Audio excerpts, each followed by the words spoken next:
Hello, bienvenue dans ce nouvel épisode du podcast Conscience et Transcendance. Aujourd'hui, nous allons aborder le sujet des mémoires karmiques. Vous savez, ces réminiscences, j'allais dire d'outre-tombe, mais c'est presque pas ça. Ces réminiscences d'autres vies qui nous font contacter des espaces en nous dont nous n'avons pas forcément conscience. Ça peut être des dons, des talents qui s'expriment de cette manière.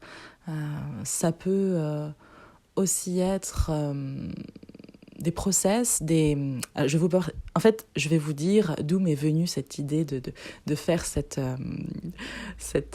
épisode. Je fais très souvent des bains d'huile, donc c'est laisser poser de l'huile sur les cheveux pendant quelques heures avant de les laver, pour du coup les nourrir.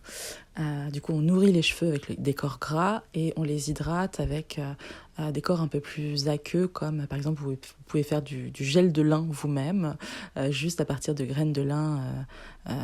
Le top, c'est de prendre des graines de lin brun avec un conservateur, évidemment, parce que toute préparation qui contient de l'eau est complètement instable et va vite se détériorer.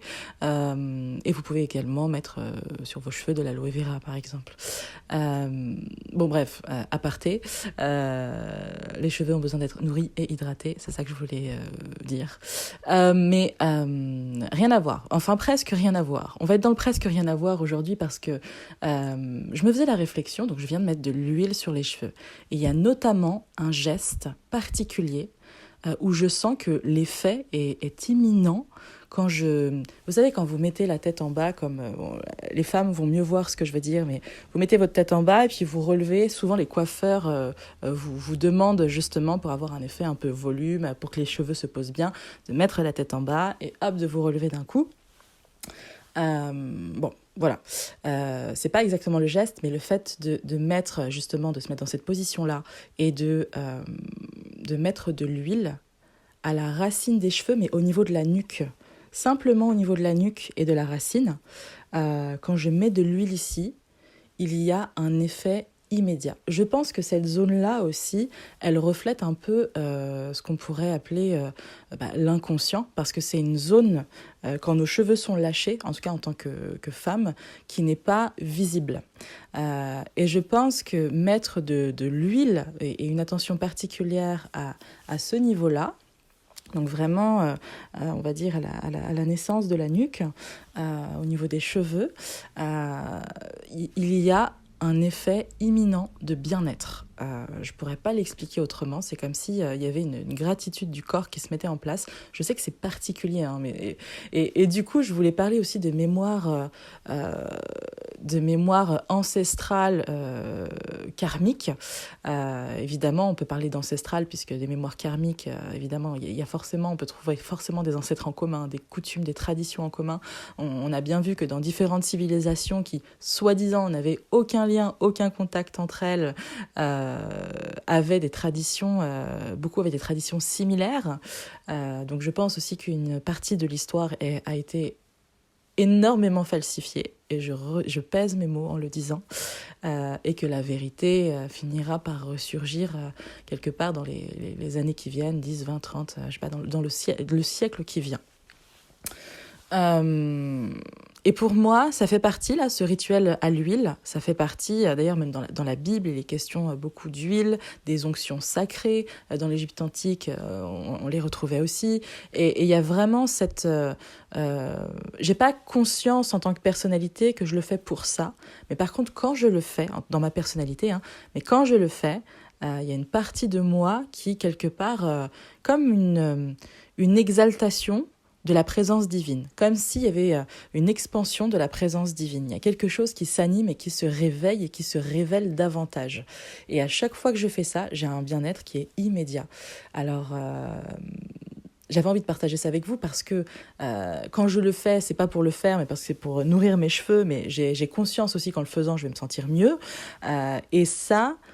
Quand je vais à la racine de cette action-là, je connecte au fait que ça fait partie de rituels que j'ai pu pratiquer quelque part sur d'autres plans d'incarnation, dans d'autres plans d'incarnation. Donc, il y a des réminiscences parfois. Très souvent, ça s'est invité quand j'étais en séance aussi. Il y a comme un process qui se met en place et je commence à faire des choses que je n'ai jamais faites. Alors évidemment, il faut raison garder, je ne suis pas en train d'être possédée ou quoi que ce soit, mais c'est comme la mémoire de l'âme, en fait, qui vient quelque part guider la personnalité humaine. Parce que souvent, quand on fait des séances, de toute façon, c'est les âmes qui connectent ensemble. Et les âmes ont cette sagesse, ont quelque part la mémoire de toutes ces traditions, de tout ce qui a été vécu quelque part sur d'autres plans de vie.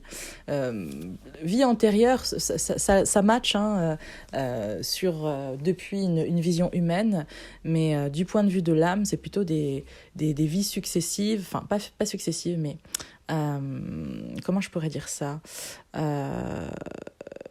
ouais, ça peut être des vies parallèles. En dehors de l'humain, il y a pas de notion de temps. Donc on ne va pas aller chercher les mémoires dans le passé, mais tout est présent à l'instant T, en fait. Tout est accessible à l'instant T. Je sais que c'est compliqué à comprendre, de s'extraire justement de cette personnalité humaine qui, elle, a cette échelle de temps qui lui permet du coup de quantifier, de mesurer et d'avoir une approche un peu plus rationnelle, tangible et cartésienne. Mais quand on s'extrait quelque part de cette intelligence purement rationnelle, on accède à un ressenti. Je dirais que c'est un ressenti qui n'est pas accessible depuis le mental, mais plutôt depuis l'espace quelque part du troisième œil, donc du chakra du troisième œil, qui est au niveau à peu près entre les sourcils, et qui nous donne une représentation du monde au-delà de la dualité. Donc on peut s'extraire depuis cette perception du monde, de la personnalité humaine. Le but, c'est pas de fuir l'incarnation et la personnalité humaine et tout ça. C'est vraiment, à mon sens, en tout cas de plus en plus, de mettre la personnalité humaine au service du divin, au service de notre âme. Voilà, mais il ne s'agit pas ici d'un asservissement, il ne s'agit pas d'utiliser la personnalité humaine comme un vulgaire outil. Il y a le plus grand respect quand le divin s'invite en nous pour œuvrer. Il y a le plus grand respect qui soit à tous les niveaux. Ce sera toujours notre plus grand patron. Quand je parle de grandeur, c'est avec un G majuscule, en termes de reconnaissance, en termes de gratitude, en termes de... vous ne pourrez jamais trouver un patron à la hauteur quelque part du divin. Donc quand on œuvre, on a cette reconnaissance, alors ne pas œuvrer dans l'attente de la reconnaissance, mais quelque part c'est ce qui nous parvient quand même. D'ailleurs, on voit bien que les actes, quand on les fait sans intention de recevoir quoi que ce soit, ont beaucoup plus de portée, en fait. Donc c'est vraiment se détacher de l'attente de la reconnaissance ou de l'attente que l'acte fructifie tout de suite, nous apporte des résultats au-delà de nos espérances, en fait, parce qu'il y a une forme de foi dans le processus. Je ne suis pas dans l'attente, je sais que ce que je fais, je le fais pour quelque chose qui me dépasse. Voilà. J'ai perdu un peu le fil du coup, mais ça fait partie du jeu. Donc oui, tous ces rituels ancestraux, alors j'adore vraiment les rituels, c'est quelque chose qui vient me chercher profondément. Des rituels ancestraux, des rituels où la présence et la conscience s'invitent à ce moment-là, parce que le rituel, c'est quoi ? C'est vraiment allier l'esprit et la matière, en fait. C'est vraiment une connexion quelque part cosmotellurique qui permet d'entrer l'esprit et le dessin de l'esprit dans la matière. Donc, parfois, on pourrait voir les rituels comme étant un peu too much, un peu... voilà. Mais c'est vraiment une manière d'ancrer dans la matière ce qui est subtil, ce qui n'est pas tangible. On allie les deux mondes, en fait. Et on les fait se rencontrer, justement.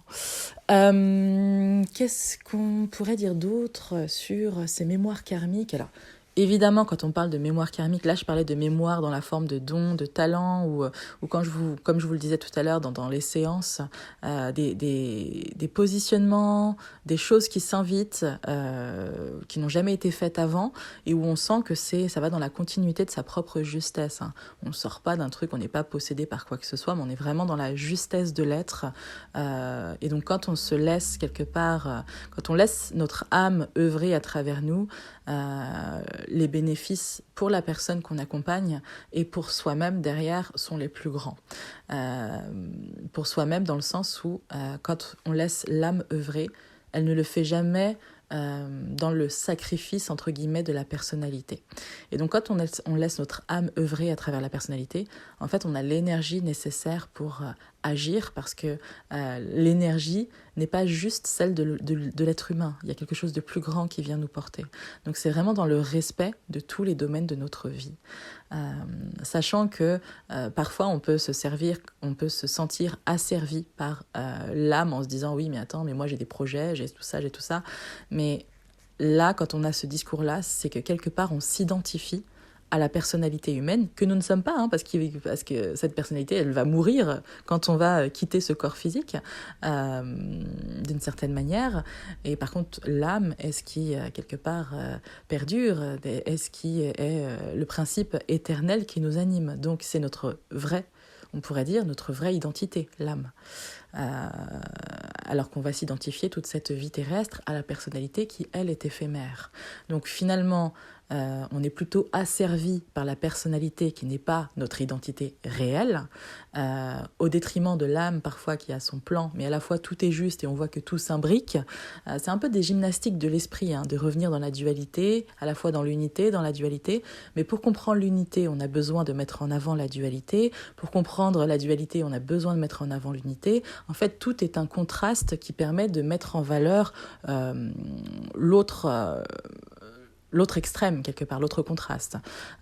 C'est comme le blanc et le noir, c'est comme l'ombre et la lumière. S'il n'y avait que de la lumière, on ne pourrait pas mettre en valeur la lumière, puisqu'il n'y a que la lumière.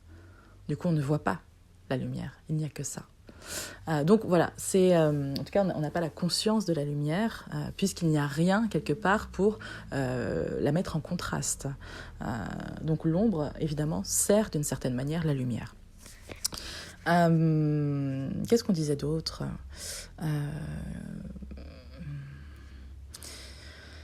Donc il peut y avoir aussi des talents qu'on a récupérés d'autres vies, des talents, des traits de personnalité aussi, parce que l'âme parfois est teintée d'une énergie qui vient teinter la personnalité. Il peut y avoir des traits de personnalité aussi qu'on retrouve de vie en vie. Certains vont être justement à transcender sur ce plan d'incarnation, on va dire, et d'autres vont être justement à peaufiner, à faire évoluer, à développer. Donc voilà, en fonction de votre plan d'âme, votre plan d'incarnation, je rappelle que chaque personne a un plan d'âme bien défini, que la conscience vient quelque part expérimenter à travers des milliards d'yeux. Dieu, on pourrait l'écrire D-I-E-U-X ou D'-Y-E-U-X. Mais voilà, il y a cette richesse dans le contraste aussi, que nous apporte la différence, que nous apporte le contraste de l'autre, l'opposition parfois même, le paradoxe aussi. D'ailleurs, on le vit en nous, le paradoxe, qui n'est pas quelque part fait de paradoxe. Voilà, ça touche à tous les humains. C'est d'ailleurs en ça que l'astrologie est un outil absolument remarquable, parce qu'elle met en lumière les paradoxes, et quelque part, on s'apprend de cette manière-là, et on apprend à vivre avec nos reliefs, nos paradoxes, nos contradictions. Voilà, donc c'est assez intéressant à ce niveau-là, sans jamais s'enfermer évidemment. Qu'est-ce que je pourrais vous partager d'autre pour ce qui est de dons? Il peut y avoir des dons artistiques aussi, de peinture, de chant, de tout ça. Ça peut être aussi sur un autre plan. J'expérimente vraiment la vie sans aucune notion artistique, avec une notion tout à fait, on va dire, alors je ne dis pas que l'art n'est pas logique, mais l'art, dans sa créativité, nous fait sortir de l'espace de la logique qui est représenté par le mental. Donc, si on a vécu une vie qui était complètement rationnelle, avec sans aucune notion artistique, peut-être qu'on va avoir aussi envie de vivre sur un autre plan de conscience, une vie où justement nous allons développer certains dons artistiques, certains talents. Voilà. Donc on peut quelque part avoir des réminiscences. Vous savez, ces réminiscences aussi, parfois, il y a ces déjà-vus avec des personnes, des rencontres d'âme notamment. Tiens, j'en parlais là sur Patreon. D'ailleurs, n'hésitez pas, si vous souhaitez rejoindre le cercle de conscience, à nous rejoindre. C'est toujours un grand plaisir de partager de manière un peu plus intime, un peu plus approfondie. Voilà, vous trouverez certainement le lien en description de cette vidéo ou de cette podcast en fonction de l'endroit, enfin de la plateforme sur laquelle vous l'écoutez. Voilà. Et donc ces réminiscences, on peut avoir des sensations de déjà-vu, que ce soit des lieux, des personnes, on peut même se sentir, enfin émotionnellement, il peut y avoir des choses prenantes qui se produisent dans certains lieux parce qu'il s'est passé d'autres choses sur d'autres plans de conscience. Et là, c'est comme si, en fait, notre incarnation était comme une radio qui était réglée sur cette incarnation précise. Et si on change la fréquence, on accède quelque part à un autre plan de conscience qu'on vit également. Donc, tout se joue à l'instant T. Tout se joue en même temps, j'ai envie de dire. Je sais que c'est encore compliqué, mais voilà, c'est comme une radio qu'on va régler. On va se mettre sur cette fréquence-là. Et sur cette fréquence-là, je vais avoir accès à ce plan de conscience-là. Et je vais avoir l'impression qu'il n'y a que ce plan de conscience-là qui existe. Mais c'est comme si on n'avait pas la conscience du poste de radio. Vous savez ? Et donc, quand on voit que ce plan d'incarnation a été choisi par cette fréquence et ce poste de radio, et ben on peut aussi, bon, ça n'a pas grande utilité si vous n'avez pas à vivre ça, évidemment, mais on peut modifier la fréquence. Ce qui peut arriver aussi, c'est que certaines personnes peuvent aussi vous accompagner d'une manière, par exemple, si vous rejouez quelque chose inlassablement, donc là, il y a des mémoires certainement transgénérationnelles et karmiques, il faut savoir que les deux se rejoignent, hein, on ne choisit pas cette famille par hasard, c'est qu'elle a une vibration qui est particulière et qui correspond à quelque part, grosso modo, le plan d'incarnation que nous avons choisi. Donc, ne pensez pas, s'il vous plaît, que vous avez pris les mémoires transgénérationnelles de votre famille, vous vous êtes sacrifié. Non, ça part toujours du volontariat. L'âme est volontaire et elle vient expérimenter quelque chose grâce aussi au fardeau familial, entre guillemets, parce que ça correspond à ce qu'elle vient incarner et expérimenter. En fait, on ne sépare pas le transgénérationnel du karmique, du plan d'incarnation de l'âme. Tout ça, c'est quelque part des entraves qui vont nous permettre d'aller chercher des ressources, d'aller expérimenter un processus parfois à son paroxysme, pour en sortir quelque part résilient, avec une certaine compréhension des choses, une compréhension de soi, de l'autre, un certain laisser-être et un certain lâcher-prise. Et ce sont tous ces événements successifs, quelque part, qui vont nous apporter une forme j'ai envie de dire, de récompense de l'âme. C'est-à-dire que c'est une récompense qui est au-delà de la personnalité. Parce que au niveau humain, les récompenses, ça va être quoi ? Ça va être les compliments, ça va être l'argent, ça va être l'aspect matériel, ça va être l'aspect, on va dire, un peu relationnel. Et les cadeaux de l'âme, les bonbons de l'âme, c'est vraiment une sensation d'accomplissement interne. Et ça, quand vous vivez ça, quand vous vibrez ça, il y a très peu de choses qui peuvent rivaliser à côté de ce sentiment-là, en fait, d'accomplissement. Et alors, parfois, on a justement vous savez, quand vous faites quelque chose... Je parlais aussi sur Patreon, il n'y a pas longtemps, du nœud nord, du nœud lunaire nord en astrologie. Qui, quelque part, nous apporte des précisions sur les grandes lignes de ce dont de ce qu'on va expérimenter dans cette vie-là. Et du coup, c'est assez intéressant de voir que nous avons un nœud nord et en opposition, quelque part, nous avons un nœud sud qui nous est familier. Et à chaque fois qu'on va aller vers notre nœud nord, ça va être comme l'inconnu pour nous, parce que le nœud sud est tout ce qui est familier, mais c'est pas ce qu'on vient expérimenter dans cette vie-là. On se détache progressivement du nœud sud pour aller quelque part vers notre nœud nord. Et donc, il va y avoir des notions presque d'inconnu et de résistance un petit peu, mais l'accomplissement ressenti quand on se dirige vers le nœud nord est 100 fois supérieur à ce qu'on ressent quand on vit autour de notre nœud sud, donc dans quelque chose de très familier, qui à la longue peut devenir enfermant. C'est d'ailleurs ce qui fait qu'on a envie de s'en extraire et de se diriger davantage vers le nœud nord. Donc voilà, c'est des notions astrologiques qui nous permettent quelque part de faire la lumière sur ce que nous venons quelque part incarner. Alors ça ne se passe pas encore une fois dans le mental, on se dit pas tiens, là j'ai un nœud nord en ça, bah tiens c'est le métier qui correspond à ça, je vais faire ça. En fait c'est la vie qui va nous amener quelque part la plupart du temps des opportunités qui vont quelque part naturellement nous diriger vers notre nœud nord. Donc c'est pas quelque chose qui se fait à un niveau mental.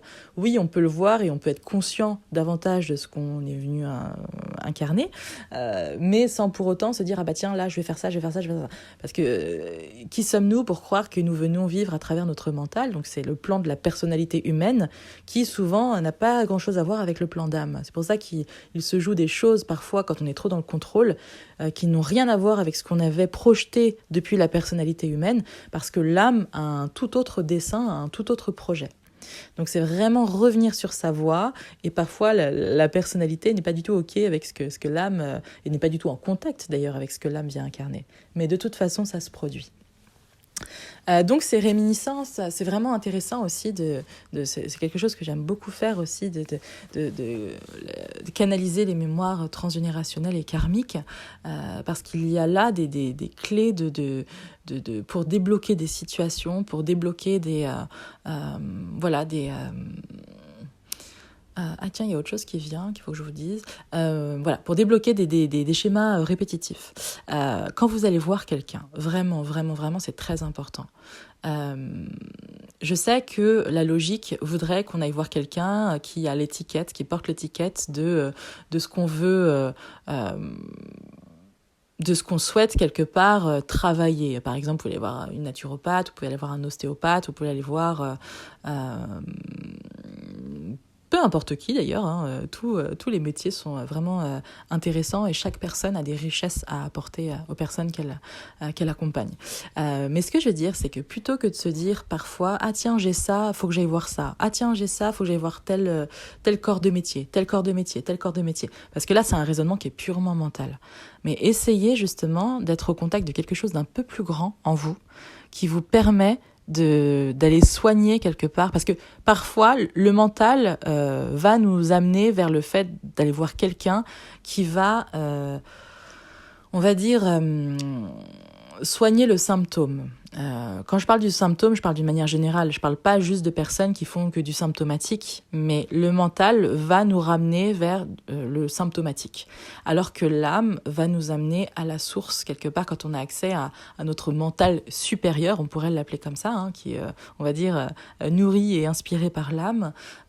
Cet aspect-là de nous va nous emmener parfois vers une personne qui peut nous surprendre au niveau de ses outils, au niveau de sa profession, mais qui va aller toucher un point sensible dont vous n'aviez pas conscience. Et c'est vraiment quand vous allez voir quelqu'un, de toute façon, n'importe, même quand c'est pour du symptomatique, hein, évidemment, on a tous besoin à certains moments d'aller, par exemple, améliorer, enfin, je veux dire, diminuer une douleur. On ne peut pas être dans la douleur tout le temps physique, par exemple. C'est usant, on devient une autre personne, quoi, à vivre trop de douleur. Donc, évidemment, il va y avoir un apport en médicaments ou en d'autres choses, peu importe. Mais voilà, c'est vraiment une invitation à se laisser porter parfois par d'autres pratiques. Je parle même pas de ce que je propose moi, hein, parce que si vous avez l'habitude de ça, par exemple, ça pourrait être autre chose encore. Mais à rentrer dans Et parfois, notre âme nous invite si par exemple on a l'habitude de travailler que dans le subtil et dans l'énergétique, à aller contacter quelqu'un qui est beaucoup plus dans une forme de rationalité. Parce que parfois, on a besoin de quelque chose de plus mécanique et d'un ancrage, on va dire, d'ancrer davantage quelque chose. Et au contact de l'énergie de l'autre, c'est simplement des contacts énergétiques aussi. On va avoir au contact de l'autre comme des clés énergétiques qui sont transmises au-delà des mots, au-delà même de la pratique. Donc quand on va voir quelqu'un, c'est vraiment pour la personne et non pour ses outils la plupart du temps. Et donc voilà, si vous êtes quelqu'un de très cartésien, vous pouvez vous ouvrir à peut-être d'autres pratiques qui vont vous apporter quelque chose de plus global, on va dire peut-être une manière holistique un peu de voir l'être humain. Et puis si c'est l'inverse et que parfois vous avez tendance à perdre pied parce que vous êtes vraiment dans des mondes non tangibles, trop subtils, allez voir quelqu'un qui est un peu plus cartésien, bon, avec une ouverture sur le monde quand même, qui est ouvert au monde et qui est ouvert, et ben ça peut apporter beaucoup aussi. Donc n'hésitez pas à sortir de l'espace du mental quand vous sentez que vous avez besoin d'être aidé par quelqu'un. Et j'ai envie de dire, laissez-vous guider intérieurement en ce qui concerne la personne qui pourrait vous aider. Voilà. Est-ce qu'il y a d'autres choses ?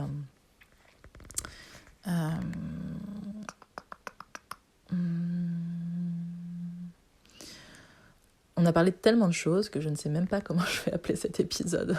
Réminiscence karmique peut-être, j'en sais rien. En tout cas, je vous remercie infiniment de m'avoir écouté. Je vous remercie aussi pour vos commentaires et puis pour vos likes, pour ceux qui apprécient évidemment.